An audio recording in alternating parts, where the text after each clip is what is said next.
Okay, I have for sale here a Taylor 340 slush machine. And what I'd like to do is just walk around and kind of show you some of the flaws on it, because it does have flaws, it's not perfect. But I'll point those out, and then what we'll do is I'll plug it in and we'll run it, and you'll actually get to see it make slush. So the machine works fine, it just has some rust and stuff. So I'll begin and just kind of start with the front here. You can see it's not in perfect condition. It's got a little bit of rust and whatnot here. You can see a little bit of water damage, maybe. I've wiped it all, so all this stuff is stuff that's not coming off, so it's little markings and whatnot. Sorry, more there. And up around here. Now right here, here's the whole face plate and everything. You will see a crack that runs through here. What I did is I used my soldering iron and I used it to kind of meld the plastic together to prevent the leaking. It does still leak a little bit. When we plug it in, you'll get to see for sure to what extent it is. And I'll take this off in a minute so we can look at it more up close. Okay, so I'm just gonna go around the side.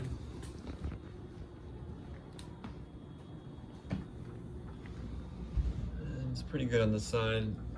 It's got something there.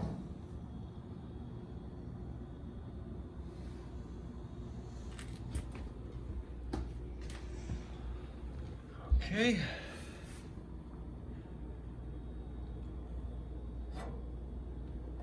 There's some information there.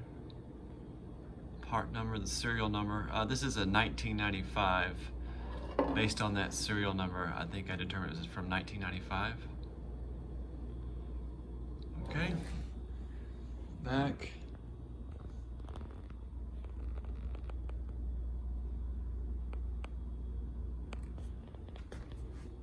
Okay, it's got like a dent there. So it's not in perfect condition on the cabinet, but the machine does work just fine, and I'll show that to you here in a second. And now this side.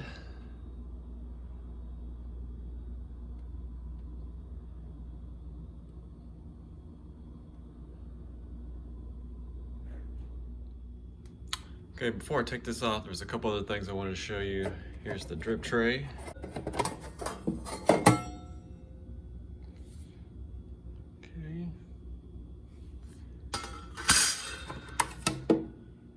That and that.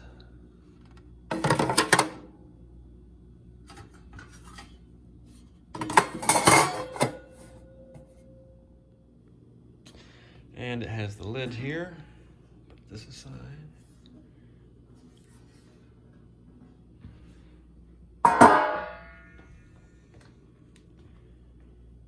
And the inside. This rubber seal is good on this side, there's no problems, but over here, I have a hard time getting this to stay over the ledge there. So it does stick up a little. But it's no big deal because this lid just fits right over it. It's just to, I guess, kind of add a little additional seal to it. Okay, so I'm going to begin by unscrewing these little nuts. Okay, we're going to take this off. And now this faceplate can come off. And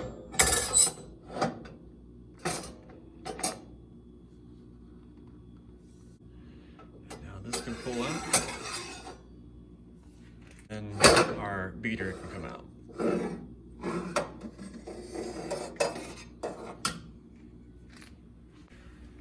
And last but not least, our drive shaft in the back is able to come out. You just simply pull it out.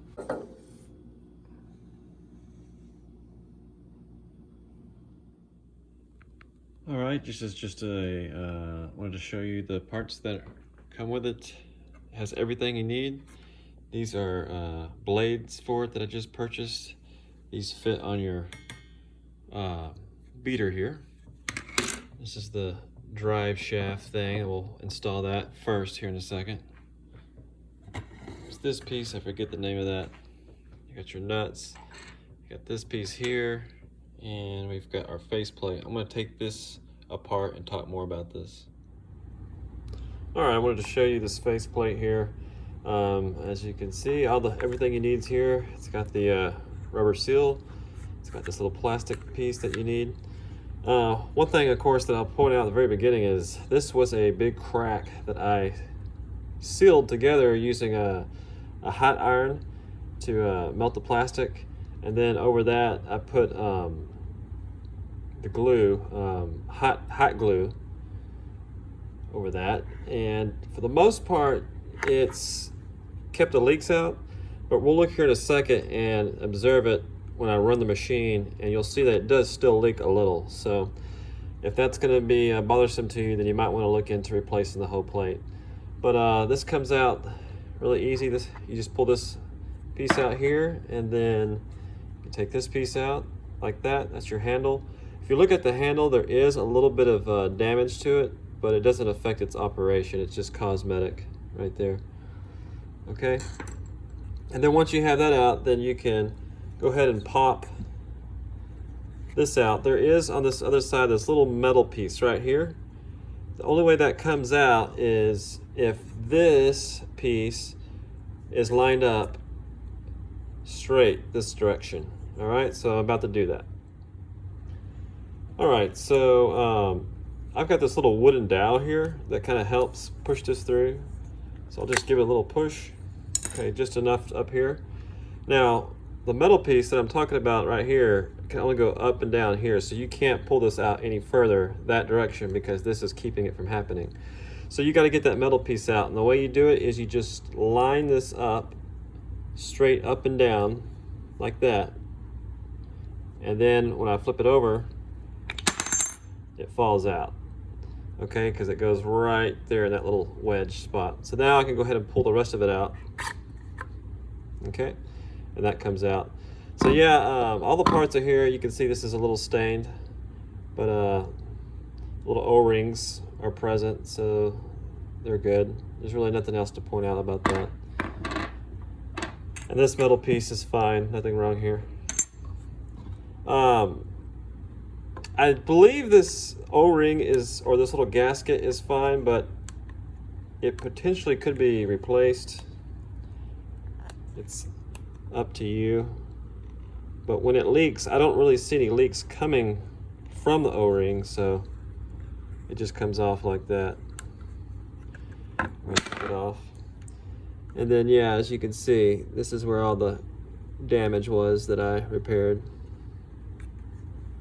And when I run the machine in a minute, we'll be able to see to what extent I have been able to fix this so that it doesn't leak. Okay. All right, so put this back together just to show you how it works. You'll take this piece and put it through like that. Now, remember, we got to have it lined up this direction so we can get that metal piece back in. So I'm going to get that kind of lined. All right, flip it over. And yes, there's enough space there, so now I can drop my metal piece. Here it is. Okay, it's dropped in there. And now I can put my thumb here to kind of hold it in place, and if I twist, it's now not going to fall out. This is secure, see? All right, so now I'm just gonna, doesn't matter where, I'm just gonna kind of get it lined up so that that hole is within this framework here, this cutout piece of plastic. And I will take the handle, and again, the handle has a little damage there, but it doesn't affect its operation, it's just cosmetic. I'll put it in here like this, okay? And once that is in place, I'm not sure if you're gonna be able to see this, but I'm going to twist this handle with my left hand, and it should clear up There you go. You see how that cleared? It's dark. If you look in the hole, you can see the metal there, but if you turn it, it disappears. Okay, once that is gone, then we can slide the final piece, which is a little piece that goes right in here and holds everything together. Oh, it's not going down. Let's see. Maybe I need to twist it a little more. There we go. So it sits down, and now this is snug and doesn't come out. Okay, and of course I can put my O-ring back on, or gasket, whatever you call it. All right, so now I'm going to show you how I put everything back into the machine. All right, so now it's time to put everything back in. I'll shine the light in there so you can see what it looks like in the back. But that hole that you see in the back is the first thing that goes in there is the drive gear. So I'll put that in right now. And this is the drive gear, and what goes on that is this little rubber grommet piece, and this helps keep liquid from going into the drive gear and falling down into this piece below. So that piece collects any of your liquid that potentially could fall if this is defective. But this is good. I looked at it, and it's very pliable like it's supposed to be. So I'm going to go ahead and install that now. I'll just reach back here. And once I get back there, I'll give it a little turn so it falls into the square. So here goes the turn, and it falls in. All right, now I'm going to install the beater.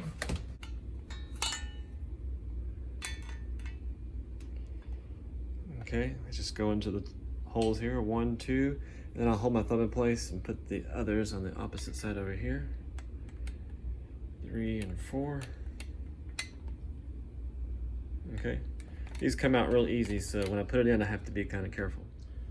Okay, so when I put this in, this piece right here is just going to fit over that drive gear we just put in. So it's real simple.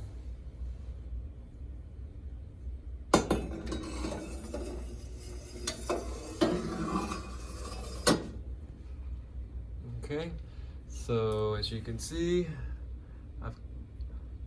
I've butted up against it. Now I just have to turn this direction, and it slides on just like that. Okay, now it's time to install this piece.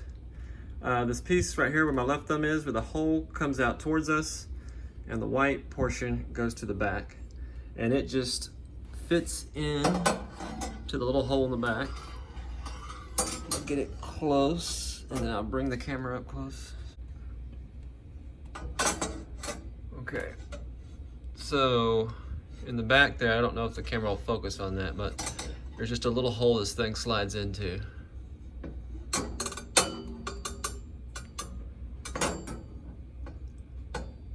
Just like that, and it just sort of hangs. And if you want to make it easier on yourself, you can line this hole up and down, because at the very last step we will put a little bar through it. But that's the setup there. It's time to put the face plate on, which is this piece here. We have everything in place for it to go. So this piece goes into the inside. Just so you can see, this plastic piece that comes off, this piece is gonna go through here like that. And then this piece right here is gonna go through that portion right there. So we'll put this on.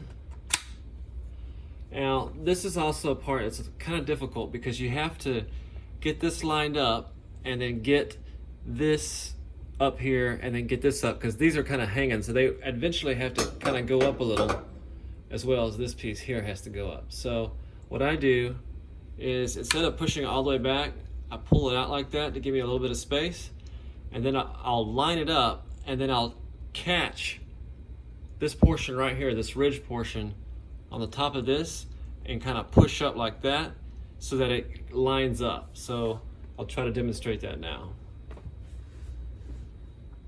So the first thing I'll do is, I've got to get this piece lined up with this piece here. And so I kind of look through that little window right there to do that. Okay, I got it. Now I have this sort of tilted so that this portion is closer to this surface than this portion down here. So I'm going to kind of bring it up.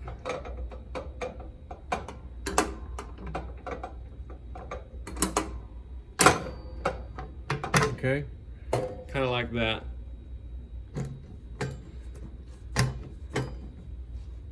And now I have a little bit of a gap all the way around. So I'll go around here to the side. Okay, and I'll see what's hanging on.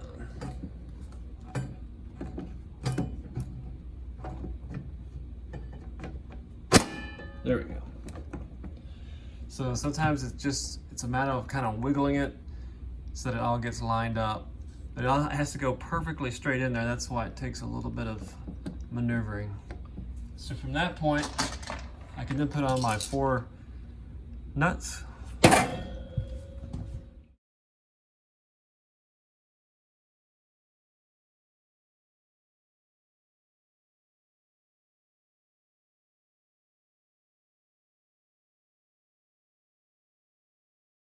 All right, and then the last piece that goes in is this little guy here.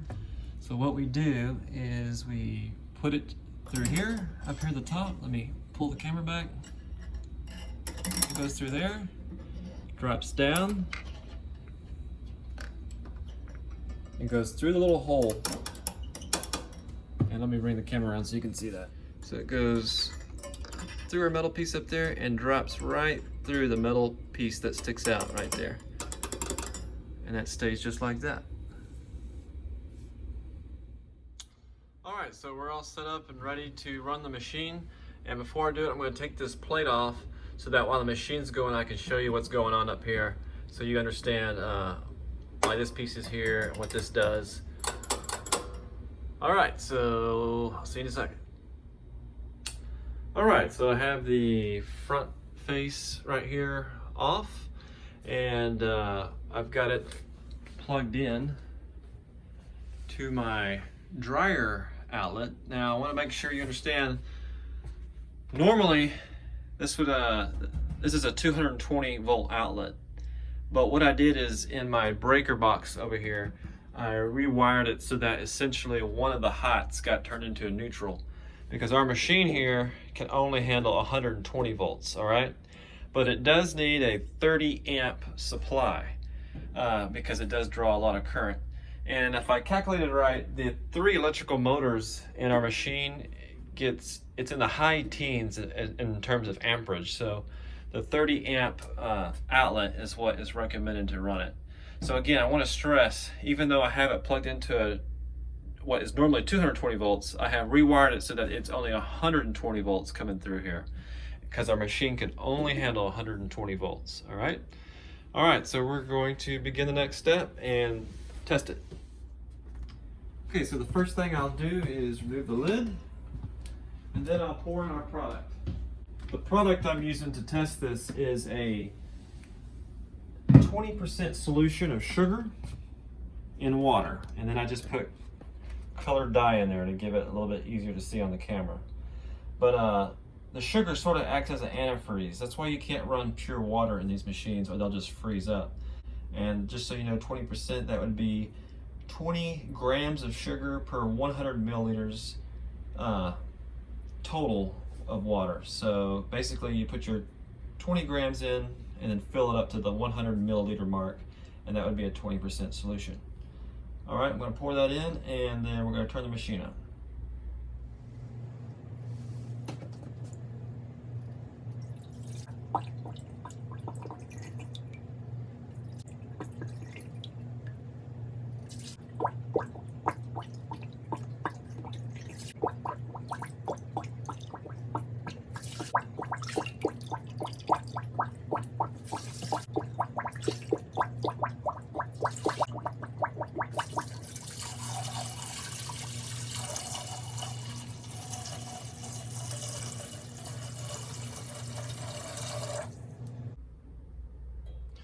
All right, so our solution's in place. It fills up to about right there. And I'm seeing a leak right here in this area. See if you can see it. There's a drop right there.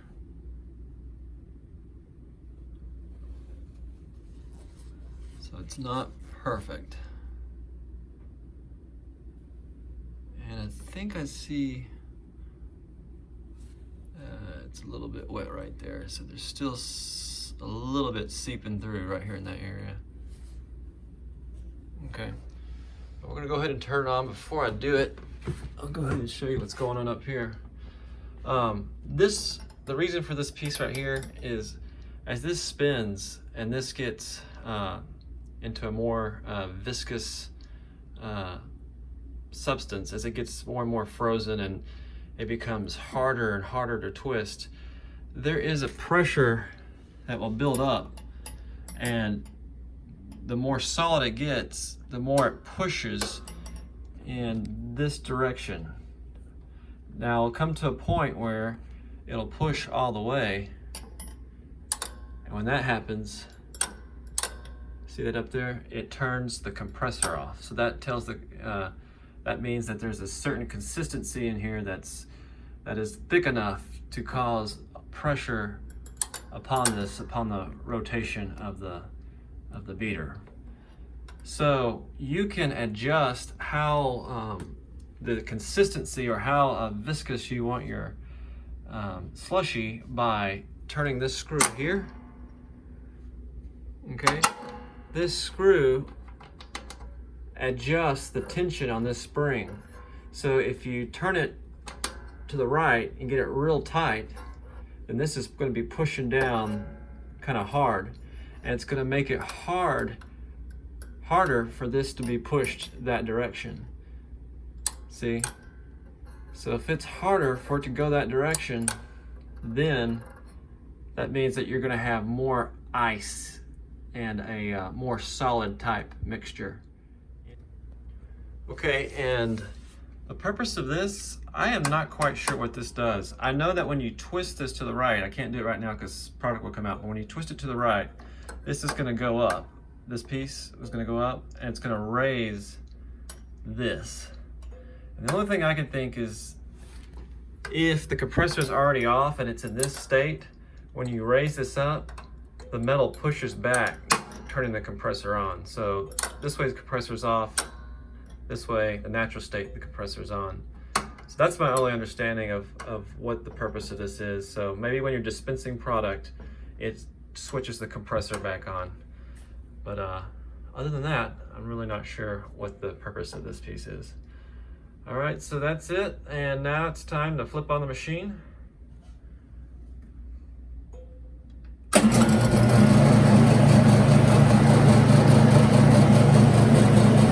Okay. So this is going to take, I'm not quite sure how long it's going to take. I'll let me go look at a clock right quick.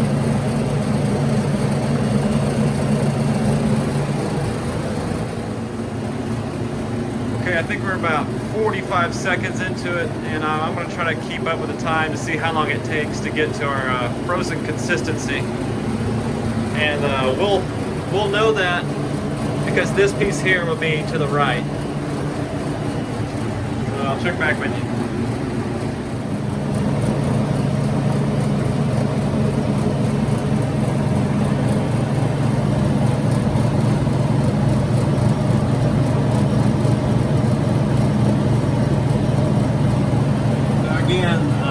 It is leaking from here, but fortunately it's not too bad.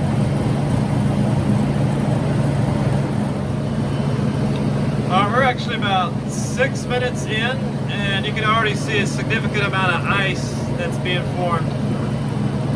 And it still has the leak.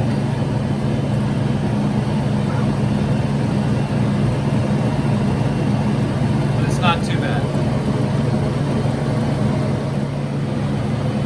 Okay, we're about the 8 minutes into it.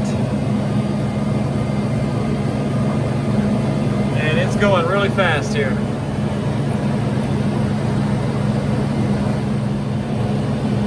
Alright, we're at the 10-minute mark. And just wanted to show you, it looks like a little bit of leaking is coming right through here on the seal. And one thing I forgot to mention is they make food grade lubricants that you would want to put on the seals. I had Crisco on me, so I put a little Crisco around it, but what you really should have is the food grade lubricant, and maybe that would cut that out. If it doesn't, then you might want to replace the little O-ring here.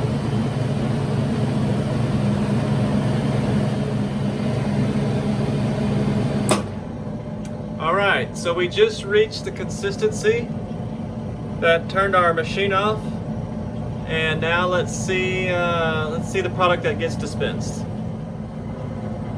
Okay, and just as a reminder, our compressor is turned off now because the consistency is hard enough to apply enough pressure this direction to turn it off. And so now all that we have on is just the continual beater rotation. So I'm going to dispense the product now.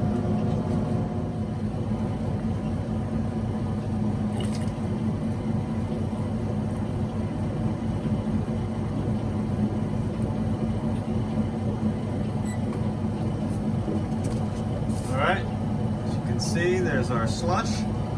We have a pretty thick consistency, so if you wanted it to be a little loose, we could unscrew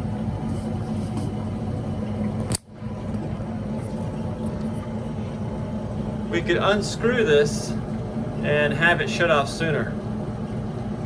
This light is blinking because this little metal piece right here, if water doesn't touch this, then the light goes on to indicate that we're out of substance. So what I'll do is I'll go ahead and add the remainder to it to fill it up to about right here. Okay, I just added more of our product, and now it's touching a little sensor here, and our light is off. In the meantime, the compressor has turned back on because the consistency has gotten less solid. What I'm going to do next is I'm going to adjust this so that you can see it dispense a less solid product. Okay, I'm continually twisting this direction to remove tension on this spring. I'm going to go pretty far left here. Okay.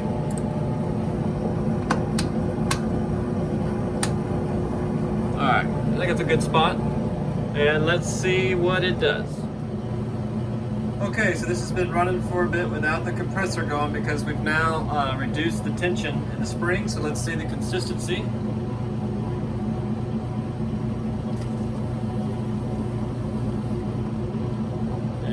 Very nice. In